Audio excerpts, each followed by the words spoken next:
so to head up there in an attempt, according to the representatives, to try to see Elian. Now, how they hope to accomplish that remains unclear, and at this stage, given the animosity among both families, it also seems very unlikely. Susan Candiotti, CNN reporting live. Back to you, Judy and Jean. Susan, just a question about the people there in front of the Gonzalez home. Tell us, are they mostly men, women, in terms of age? Are they older, younger? Are there children there? How would you characterize who these people are?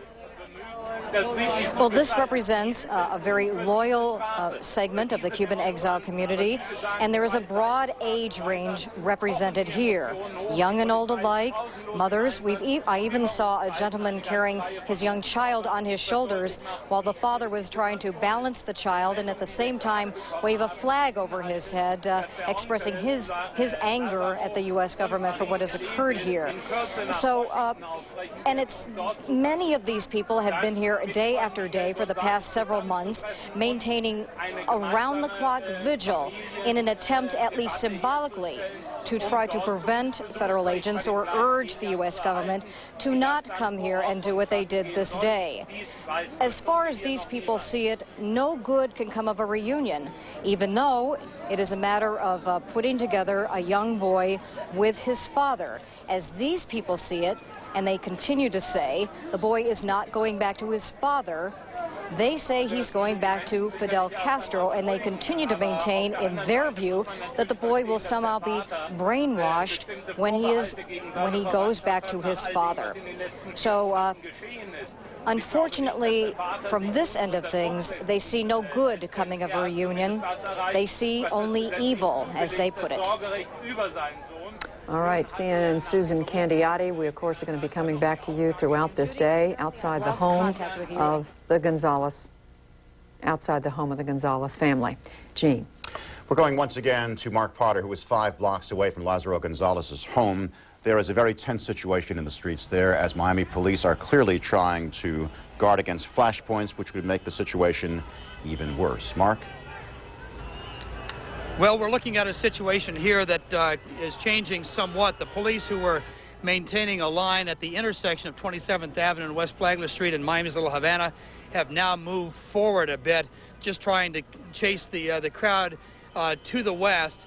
They also cleared out a gas station where we are standing now looking at the crowd. There were some people here, and they have moved them away. We have watched a number of arrests be made, most of them occurring at least in the last couple of minutes non-violently. People who would not follow the police order to move were handcuffed and walked away.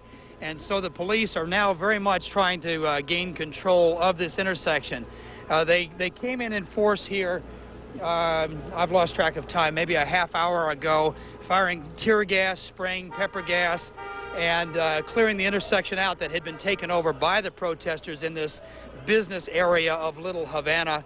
And now they are moving. The police moved in, and they are now extending their perimeter somewhat, trying to move the crowd away from this area.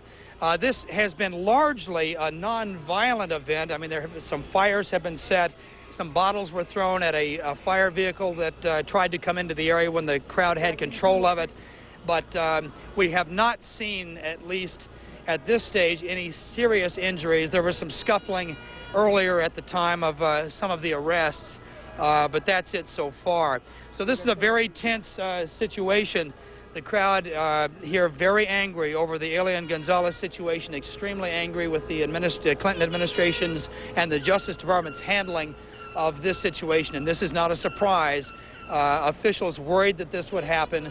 Longtime residents who have been through this before, incidents like this before, were worried that there would be problems, and indeed those predictions sadly have come true.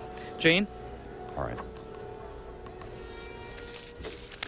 Mark Potter, thank you very much. We have a statement just released by Vice President Al Gore, of course, the Democratic candidate for president. It reads, quote, "As I have said, I believe this issue should have been handled through a family court and with the family coming together." That, parenthetically, is a break with administration policy, by the way. And he goes on to say, "I commend the people of Miami who in the first hours acted in a calm and lawful way. That is not the case now, another parenthetical comment.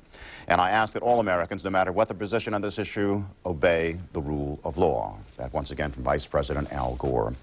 The reunion of father and son this morning, Juan Miguel Gonzalez and his 6-year-old son Elian, took place at Andrews Air Force Base outside Washington, and Patty Davis is there. Patty?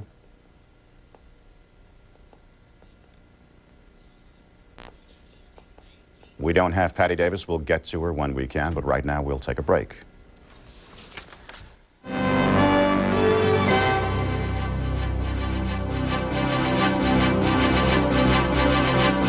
Special report here on CNN on Elian Gonzalez, the custody case, anchored by CNN's Darren Kagan and Wolf Blitzer. That will be followed by a special edition of Larry King Live on the Elian Gonzalez story.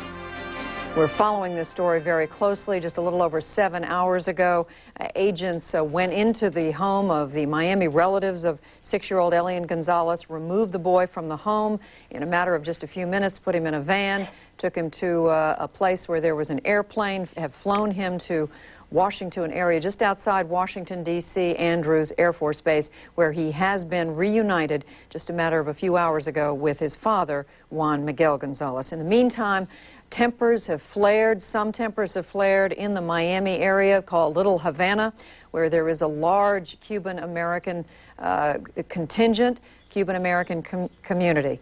Right now, joining us on the telephone, the attorney for the father of Elian Gonzalez, Juan Miguel Gonzalez, Greg Craig. Mr. Craig, what can you tell us about the reunion of father and son? Well, I didn't see the actual moment, Judy. It was in a private moment in an airplane in a terminal, but I saw Juan Miguel and Elian within minutes afterwards as they got out of the car and came to the location where they're going to be staying for the next couple of days on the Air Force Base. And it was clear that there was huge relief on Juan Miguel's face and a wonderful smile and close contact, physical contact, comfortable physical contact between Elian and his father. Well, the pictures that we've seen, Mr. Craig, of the boy being removed from the home show a very frightened child, a child who was crying, at least during part of this operation. Any sense of how traumatized the boy was by all this? Well, I'm not a medical expert, and I can't give you an expert opinion, but I have to tell you that I saw absolutely no evidence of that kind of trauma or that kind of fear or that kind of uncertainty or being scared of where he was or who he was with. He was totally at ease. He was laughing with his little brother, Yanni. He was hugging his father. I saw no evidence that this person had gone through a traumatic experience. Now, I don't doubt that for those of us watching this, it looked shocking and scary. I have a feeling that it happened very, very quickly in the reality of the moment. But I would hope, and I think that the early evidence is that Elian's in good shape. He's a strong boy, and that connection between his father and him is so powerful and so strong. The magnitude of what has been done to him over the last 5 months comes through even more powerfully, that when you see the two of them together, you realize that by keeping them apart, something terrible was done. Is there any question in your mind that the father and son are both of them are going to remain in the United States as long as this appeals process works its way through the courts? No question at all. Juan Miguel is an honorable man. He's given his word. He will stay in the United States so long as the appeals process is underway. And that's the end of the story. I believe him when he says that he will do it. The Attorney General has asked him for that commitment. He has given that commitment. He actually volunteered that commitment, Judy, before he even came to the United States. He understands why it's requested, and he's given it. The relatives in Miami, as I'm sure you know, are saying that they've requested permission to come to the Washington area to be rejoined with the boy so they can see him right now as well. Is that permission going to be granted? Well, there's been no request directed to us that I'm aware of. The only thing I've seen is a television interview in which one of the lawyers said that they were coming to demand access to this boy. With respect and with understanding that they've gone through a rough period of time, I don't think that's the right way to go about this.